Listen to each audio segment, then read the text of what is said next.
दोस्तों, government exam की तैयारी के लिए सब्सक्राइब कीजिए हमारे चैनल प्रिपरेशन अड्डा को और बेल आइकन दबाइए हमारी वीडियो सबसे पहले देखने के लिए। हेलो दोस्तों, आप सभी को मेरा प्यार भरा नमस्कार और सलाम। दोस्तों, अगर आप पहली बार इस चैनल पर आए हैं तो आप चैनल को सब्सक्राइब कर दें और स्टार्ट करते हैं अम्ल, भस्म और लवण के बारे में। अम्ल और भस्म और लवण के बारे में पढ़ने वाले हैं ये दोस्तों। पूरी वीडियो हिंदी में बताई जाएगी, आपको पूरा एक्सप्लेनेशन हिंदी में बताया जाएगा। चलिए पढ़ते हैं एसिड के बारे में। एसिड क्या होता है, सबसे पहले एसिड को समझ लेते हैं। एसिड क्या होता है दोस्तों, अलग अलग वैज्ञानिकों के हिसाब से अलग अलग डेफिनेशन दी गई है, लेकिन जो ल्यूसेंट के अंदर दिया गया है हम सिर्फ उतना ही डिस्कस करेंगे। तो ल्यूसेंट के अंदर दो तीन वैज्ञानिकों नाम है, इन्हीं वैज्ञानिकों ने जो रिसर्च करी है एसिड बेस के बारे में वही बताने वाले हैं। पहले एसिड के बारे में समझ लेते हैं, एसिड क्या होता है। एक्चुअली दोस्तों, एसिड वो होता है ब्रोंस्टेड लोरी के अकॉर्डिंग। उससे पहले आर्हीनियस वैज्ञानिक आए थे, तो आर्हीनियस सबसे पहले आर्हीनियस ने ही एसिड बेस के रेस्पेक्ट में एक कॉन्सेप्ट दिया था जिसको बोलते हैं एसिड बेस, आर्हीनियस का एसिड बेस नियम। आर्हीनियस ने क्या कहा था, आर्हीनियस ने ये बताया था जो भी पदार्थ जल में डालने पर H प्लस देते हैं वो सारे के सारे अम्ल हैं। ध्यान देना मेरी बात को। आर्हीनियस ने कहा था वो यौगिक जो जल में डालने पर, इन्होंने जल को लिया था, जल इनके लिए बहुत ज्यादा इंपॉर्टेंट था। बिना जल के इन्होंने कोई भी एक्सपेरिमेंट नहीं किया था क्षार और अम्ल को लेकर। तो अम्ल इन्होंने जल के रेस्पेक्ट में कहा कि जब कोई भी पदार्थ जल के अंदर डाला जाता है, तो आप किसके अंदर डालना है, जल के अंदर डालना है। जल के अंदर डालने पर वो H आयन देता है। क्या देता है, H आयन। वो सारे के सारे अम्ल हैं, और जो OH आयन देते हैं वो सारे के सारे क्षार हैं। आप मेरी बात को ध्यान दें। आर्हीनियस के अनुसार वो सारे के सारे ही पदार्थ, सारे के सारे ही यौगिक अम्ल हैं जो जल में डालने पर H प्लस देते हैं, और वो सारे के सारे ही क्षार हैं जो जल में डालने पर OH माइनस देते हैं। तो आपको ध्यान रखना, आर्हीनियस ने किस चीज को यूज किया था, पानी को, मतलब वाटर इन्होंने यूज किया था। इनके लिए H2O बहुत बड़ी मायने रखता। तो H2O में ही इन्होंने सारे एक्सपेरिमेंट किए थे। अगर क्वेश्चन आता है कि आर्हीनियस ने एसिड बेस की डेफिनेशन किस पदार्थ के अंदर दी, तो वो था पानी। पानी के अंदर इन्होंने एसिड बेस की डेफिनेशन दी। एसिड बेस की डेफिनेशन पानी के अलावा इन्होंने किसी और पदार्थ पर नहीं किया। एसिड बेस की डेफिनेशन इन्होंने सिर्फ पानी के ऊपर दी। तो इनके अनुसार सारे के सारे वो सभी एसिड हैं जो जल में डालने पर H प्लस देते हैं, और वो सारे के सारे बेस हैं, वो सारे के सारे बेस हैं जो OH माइनस देते हैं। बस आर्हीनियस का सिद्धांत यहीं खत्म हो जाता। अब H प्लस क्या होता है, H प्लस को बोलते हैं प्रोटॉन। H प्लस को बोलते हैं प्रोटॉन। और प्रोटॉन होता क्या है दोस्तों, अगर हाइड्रोजन को आपको पता ही होगा, हाइड्रोजन का नंबर, एटॉमिक नंबर 1 होता है। एटॉमिक नंबर मतलब परमाणु क्रमांक 1 होता है। इसके अंदर एक ही इलेक्ट्रॉन होता है, एक इलेक्ट्रॉन होता है और एक प्रोटॉन होता है। अगर इलेक्ट्रॉन निकाल दिया जाए इसके अंदर से, सिर्फ प्रोटॉन प्रोटॉन छोड़ दिया जाए, तब ये H प्लस के रूप में लिखा जाता है, जिसको हम प्रोटॉन भी कहते हैं। H प्लस को क्या बोलते हैं, प्रोटॉन। तो ध्यान रहे, प्रोटॉन बोलते हैं इसको। तो वो सभी पदार्थ अम्ल हैं जो प्रोटॉन देते हैं पानी में डालने पर। तो इन्होंने सिर्फ उन पदार्थों का जिक्र किया जो पानी में डालने पर H प्लस दें, पानी में डालने पर H प्लस दें। बस पानी को आपको ध्यान में रखना है। तो इनका नियम जो था सिर्फ इतना ही सीमित था कि H प्लस देगा या फिर OH माइनस देगा तो वही एसिड और बेस होगा, और वो भी सिर्फ लिक्विड के अंदर, पानी के अंदर, वाटर के अंदर। लेकिन ये नियम, इस नियम के थ्रू बहुत सारे एसिड और बहुत सारे बेस ऐसे थे जिनकी व्याख्या नहीं की जा सकती थी इनके नियम के अनुसार। क्योंकि दोस्तों इनके नियम में क्या था, पानी के अंदर डालना जरूरी था, लेकिन बहुत सारे एसिड ऐसे भी थे जिनके अंदर H नहीं था। बहुत सारे एसिड ऐसे भी थे जिनके अंदर H नहीं था, लेकिन फिर भी वो एसिड थे। अब H नहीं है, आर्हीनियस के अकॉर्डिंग तो H होना चाहिए ना, तभी तो एसिड है। H निकालेगा वाटर के अंदर देके तभी तो एसिड कहलाएगा। तो ऐसे बहुत सारे एसिड भी थे जिनके अंदर H नहीं था। तो आर्हीनियस के हिसाब से, आर्हीनियस के नियम के अनुसार उन सभी एसिड को नहीं समझाया जा सका। इसलिए आर्हीनियस का नियम बहुत थोड़े सारे कंपाउंडों के लिए ही लग पाया। लेकिन ब्रोंस्टेड जो लोरी आए थे, दूसरे वैज्ञानिक थे ब्रोंस्टेड और लोरी, इन्होंने भी यही डेफिनेशन दी, लेकिन इस तरह से दी कि ये उन सब पदार्थों पर लग गए जो पानी के अंदर डालने पर H प्लस दे रहे थे, और उन पदार्थों पर भी लग गए जो पानी में ना डालने पर भी उनके अंदर प्रोटॉन था या प्रोटॉनों का स्थानांतरण हो रहा था। अब बताता हूँ किस तरह से, इनकी डेफिनेशन के अकॉर्डिंग क्या हुआ था। तो ब्रोंस्टेड लोरी ने ये डेफिनेशन दी थी, अम्ल वह पदार्थ है जो किसी दूसरे पदार्थ को प्रोटॉन प्रदान करता है, और प्रोटॉन के बारे में बता चुका हूँ, H+ को प्रोटॉन बोलते हैं। तो वो सभी पदार्थ अम्ल हैं जो प्रोटॉन देते हैं। जैसे कि अगर HCl की बात की जाए, HCl की बात की जाए, तो ये H+ देगा मतलब प्रोटॉन देगा। अब ये जरूरी नहीं है कि ये पानी में ही प्रोटॉन दे, बिना पानी के भी प्रोटॉन देगा, तो ये क्या कहलाएगा, अम्ल। इसके अलावा और बहुत सारे पदार्थ हो सकते हैं।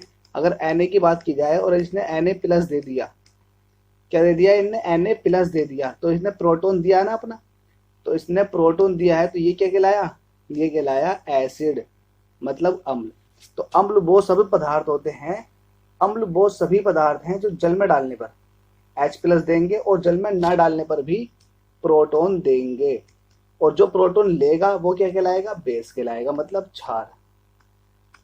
तो क्षार वो सभी पदार्थ क्षार है जो प्रोटॉन को लेते हैं, तो प्रोटॉन ग्रहण करने वाले सबके सब क्या है, क्षार हैं, और प्रोटॉन देने वाले सभी के सब क्या है, एसिड है।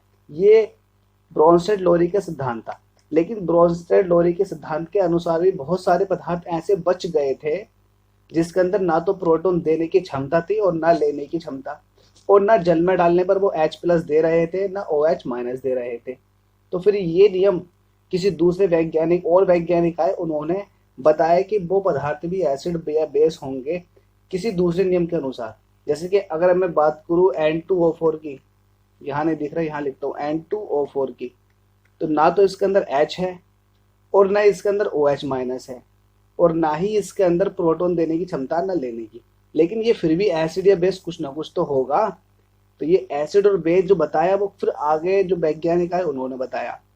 अब लुईस भी एक ऐसे वैज्ञानिक थे, देखो BF3 है, इसको भी नहीं बता पाए, ना तो इसके अंदर प्रोटॉन लेने की क्षमता है ना देने की क्षमता है, और ना इसके अंदर H है ना OH है, तो इसको कैसे बताया जाएगा।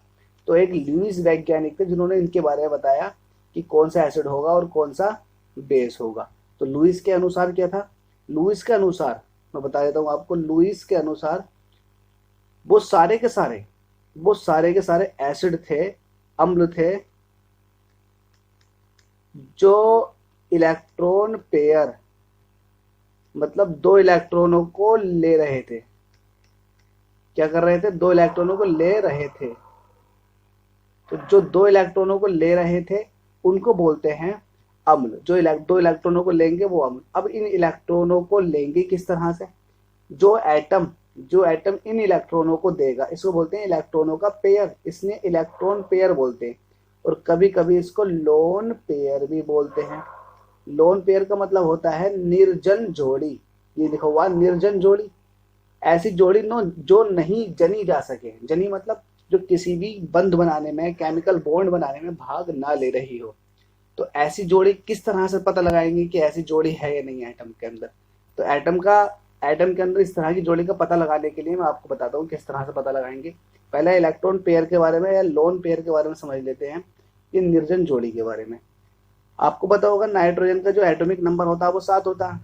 इसका मतलब क्या है, इसका मतलब ये है पहली कक्षा में 2 इलेक्ट्रॉन आ जाएंगे नाइट्रोजन की, और नाइट्रोजन की दूसरी कक्षा में आ जाएंगे 5 इलेक्ट्रॉन। 5 इलेक्ट्रॉनों को लिखने का तरीका क्या है, अगर इसको मैं ऑफ-बाउ नियम के अनुसार लिखूंगा तो 1s, इसको लिखूंगा 2 को लिखूंगा 1s2, एक कक्षा पूरी, और 5 को लिख के लिखूंगा 2s2 2p3। ठीक है, ये ऑफ-बाउ का नियम है, मैं आगे बता दूंगा कि किस तरह से लिखा जाता है। तो पहली कक्षा में तो आ गए 2 इलेक्ट्रॉन, और दूसरी कक्षा में कितने आ गए, 2 इलेक्ट्रॉन ये और 3 इलेक्ट्रॉन ये, मतलब 5 इलेक्ट्रॉन, मतलब मैंने सही करके लिख दिया। तो 2s2, अब देखो 2p3 का मतलब क्या, p के अंदर कितने कक्षाएं ऑर्बिट होते हैं, 3 ऑर्बिटल होते हैं, तो इसमें है 3 इलेक्ट्रॉन, 1 2 3, ये 3 इलेक्ट्रॉन है। ये तीनों इलेक्ट्रॉन क्या करेंगे, ये लेंगे बंध बनाने में भाग, इसलिए नाइट्रोजन की जो वैलेंसी होती है वो 3 होती है। क्यों होती है, क्योंकि ये तीनों के तीनों आइटम क्या करते हैं, ये बंध बनाते हैं, इलेक्ट्रॉनों को लेते हैं।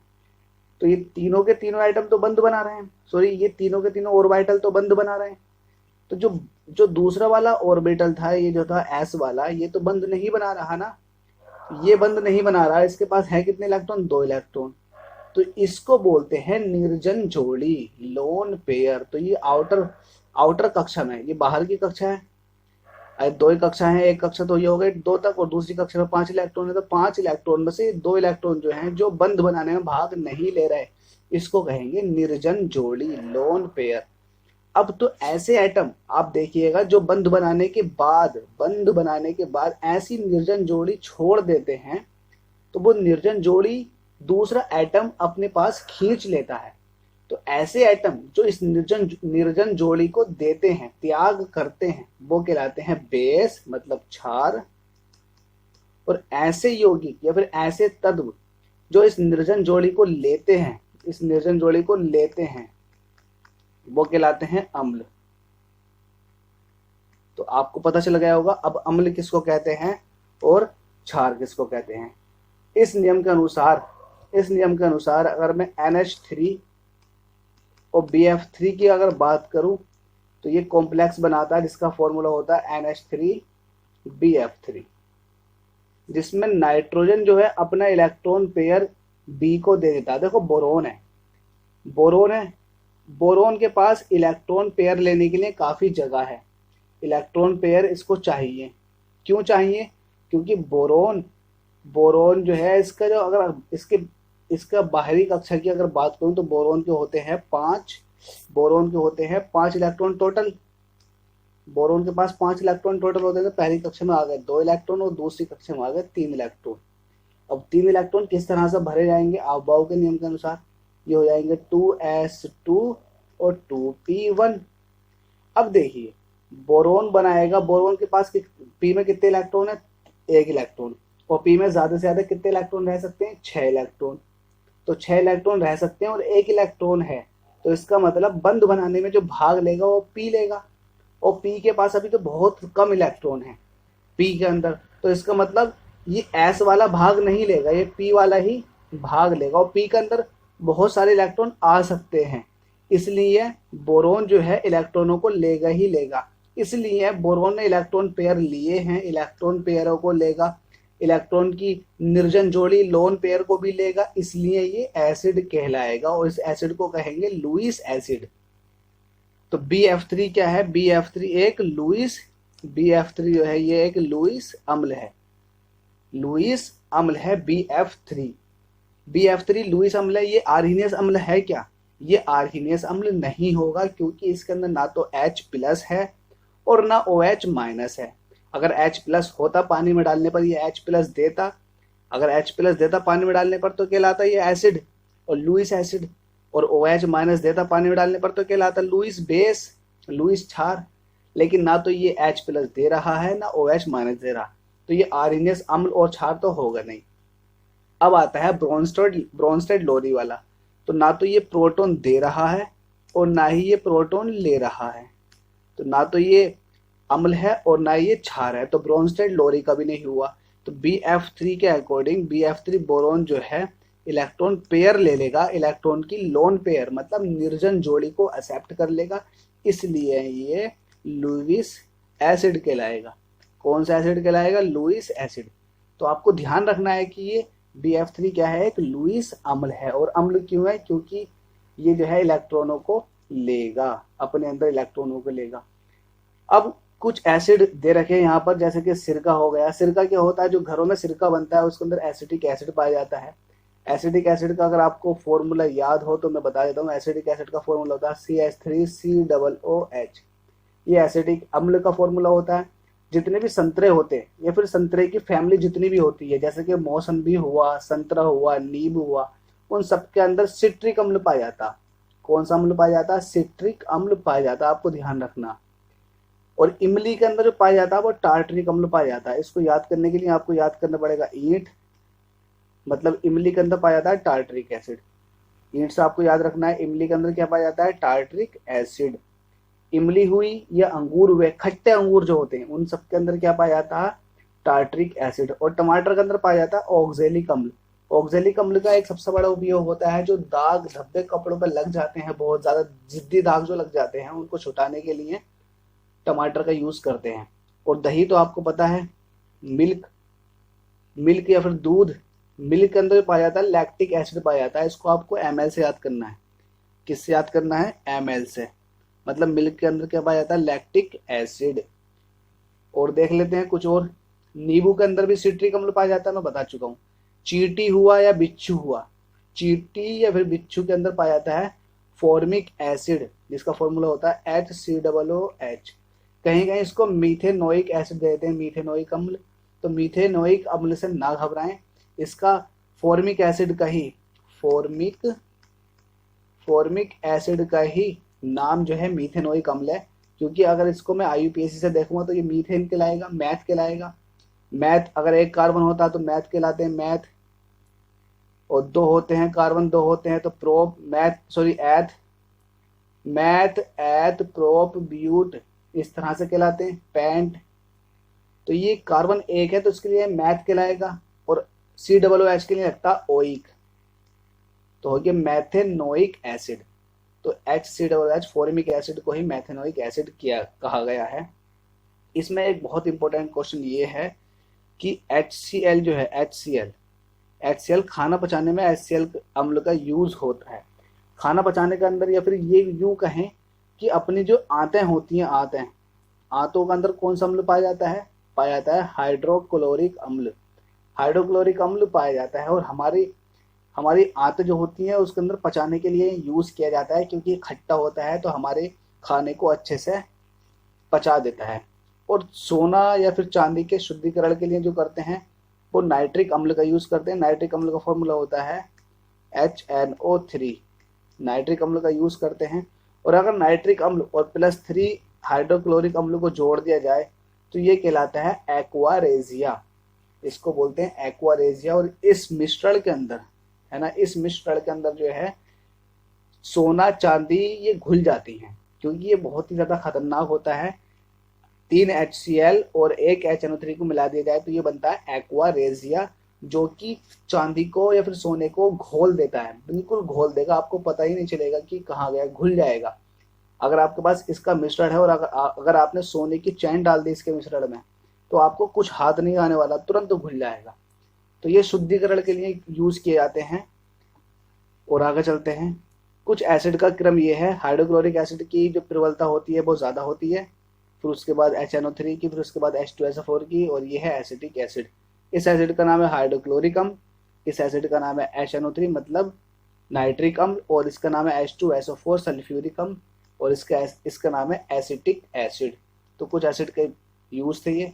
एक्वारेजिया के बारे में आपको बता चुका हूँ। 3 अनुपात और 1 अनुपात में, 3 अनुपात 1 के अनुपात में हाइड्रोक्लोरिक अम्ल मतलब HCl प्लस HNO3 को डाला जाएगा। 3 HCl होंगे, 1 HNO3 होगा, तब बन जाएगा एक्वारेजिया, जिसके अंदर सोना और प्लेटिनम ये सब जो है गल जाती हैं। भस्म के बारे में पढ़ लेते हैं। भस्म क्या होते हैं? भस्मों के बारे में बता देता हूँ। भस्म वो होते हैं जो अम्ल से क्रिया करके, भस्म वो होते हैं जो अम्ल से क्रिया करके पानी और लवण बनाते हैं। जैसे कि NaOH है और ये हाइड्रोक्लोरिक अम्ल है, तो ये है भस्म और ये है अम्ल। तो भस्म और अम्ल की क्रिया कराएंगे तो Na लग जाएगा Cl के साथ तो हो जाएगा NaCl प्लस OH लग जाएगा H के साथ तो हो जाएगा HOH, जिसको बोलते हैं H2O। तो ये हो गया H2O पानी और ये हो गया लवण। तो अम्ल और क्षार की क्रिया कराने पर क्या बनता है? लवण और पानी बनता है। और इस अभिक्रिया में निकलने वाली ऊष्मा को कहते हैं उदासीनीकरण ऊष्मा, जिसका मान होता है 13.7 किलो कैलोरी। इस वैल्यू को भी याद रखें, 13.7 किलो कैलोरी होता है जब अम्ल और क्षार की, ये है अम्ल और ये है क्षार, जब अम्ल और क्षार की क्रिया कराते हैं तो लवण और पानी बनता है। और इस अभिक्रिया में निकलने वाली ऊष्मा होती है 13.7 किलो कैलोरी, और इस ऊष्मा का नाम है उदासीनीकरण ऊष्मा। अब कुछ भस्म कहलाते हैं क्षार, कुछ भस्म क्षार कहलाते हैं। वो भस्म क्षार कहलाते हैं जो पानी के साथ क्रिया कर लेते हैं या जो पानी में घुल जाते हैं। जो भस्म पानी के अंदर घुल जाते हैं उनको क्षार कहते हैं। समझ गए होंगे आप? तो कुछ ऐसे भस्म हैं जो पानी के अंदर घुल जाते हैं, लेकिन बहुत सारे भस्म ऐसे भी हैं जो पानी के अंदर नहीं घुलते हैं।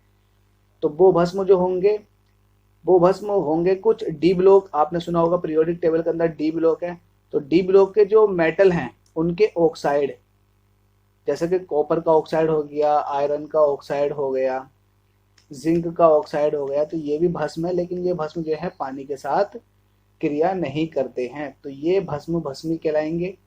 और जो भस्म पानी के साथ क्रिया कर लेते हैं उनकी एक नई कैटेगरी है क्षार। कुछ भस्मों के नाम यहाँ दिए हुए हैं, जैसे कि NaOH सोडियम हाइड्रोक्साइड और पोटेशियम हाइड्रोक्साइड। भस्मों के अपने उपयोग हैं, अम्लों के भी अपने उपयोग हैं, और लवण के भी सबके उपयोग हैं। उनके सबके उपयोग एक के बाद एक सारे के उपयोग देखेंगे, इंपॉर्टेंट रहते हैं, क्वेश्चन पूछ लिया था उपयोगों से। अब जल में अविलेय भस्म कौन से हैं, जैसे कि zinc oxide, copper hydroxide, iron का ऑक्साइड या फिर Fe2O3। तो ये जितने भी हैं, जितने भी भस्म हैं, ये जल में विलय नहीं है, इसलिए इनको जल में अविलेय कहा गया है। मैं आपको बता चुका हूँ। अब कुछ भस्मों के उपयोग है, जैसे CaOH का होल ट्वाइस। तो पहली बात तो CaOH का होल ट्वाइस ये ब्लीचिंग पाउडर बनाने में यूज होता है। ब्लीचिंग पाउडर का फॉर्मूला पूछ लिया जाता है, CaOCl2 का Cl2, CaOCl2 ये ब्लीचिंग पाउडर होता है।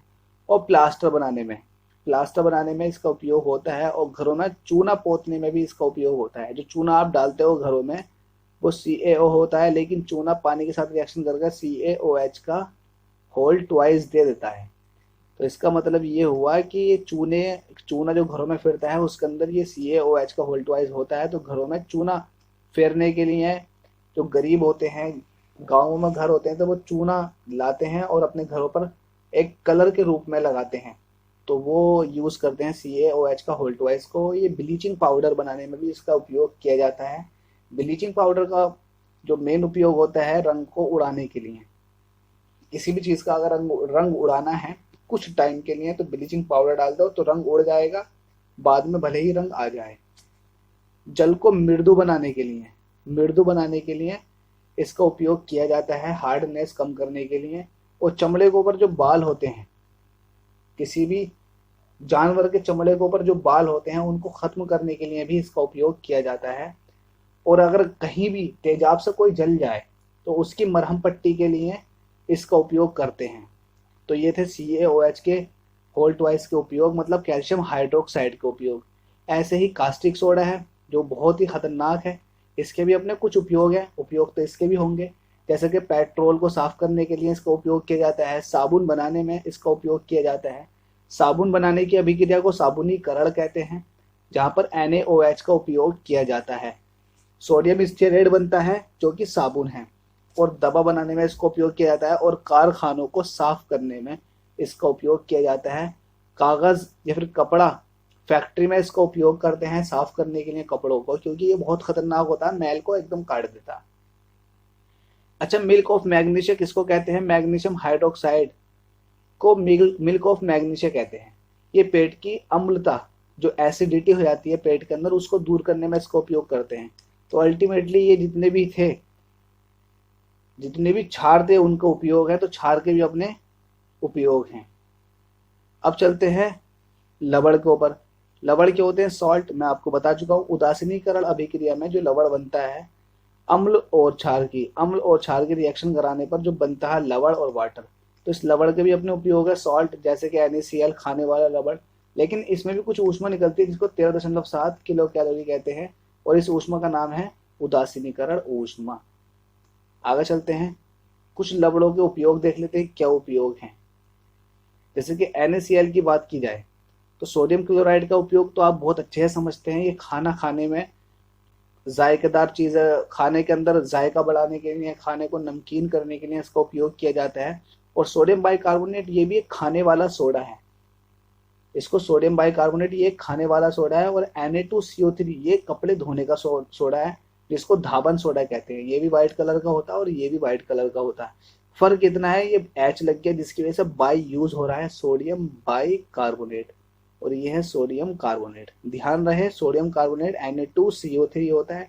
देखो, अगर एक H लग जाएगा तो एक Na कम हो जाएगा, तो इसलिए CO3 तो ऐसे रहेगा, एक H आ जाएगा तो एक Na कम हो जाएगा, तो इसके अंदर एक H बढ़ा दीजिए, यहाँ पर एक Na कम हो जाएगा, तो सोडियम बाई कार्बोनेट बन जाएगा। तो इसको बोलते हैं धावन सोडा।